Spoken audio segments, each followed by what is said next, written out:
Most of the snacks ఏంటంటే ఇంట్లోనే చేసేవారు.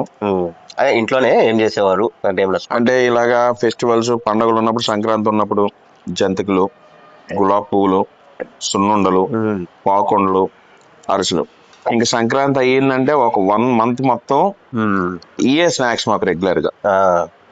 నెక్స్ట్ మామూలు రెగ్యులర్ డేస్ లో ఏంటనుకుంటున్నారు, పొద్దుటే ఇడ్లీ వేయాలి, ఆ మిగిలిపోయిన పిండితో సాయంత్రం లాగానే మినపట్టు వేసి పెట్టాలి. మినపట్టు. నెక్స్ట్ ఇంకా షాప్స్ లోని ఈ కరకాజం ఉండలని అంటారు, నాకంటే బాగా ఇష్టమైన ఐటమ్ అన్నమాట. అదే మన కారపూసతోటి బెల్లంతో చేస్తారు. Right right right. అవి వేరుశనగపప్పు అచ్చులు. సో ఏంటంటే అంతా నాకు ఎక్కువ ఏంటంటే బెల్లంతో చేసిన ఐటమ్.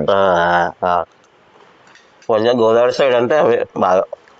పూతరేకులు మా మదర్ కూడా ఏం చేసేవారంటే పూతరేకులు అవి ఓన్లీ కొనేసి ఇంట్లోనే షుగర్ గీ అన్ని వేసి చుట్టి, ఓకే అంటే ఒకేసారి చుడితే ఒకేసారి తినేస్తామని వచ్చినప్పుడు రోజుకి ఒకటో రెండో చుట్ట వచ్చే టైం పెట్టేవారు. Okay okay.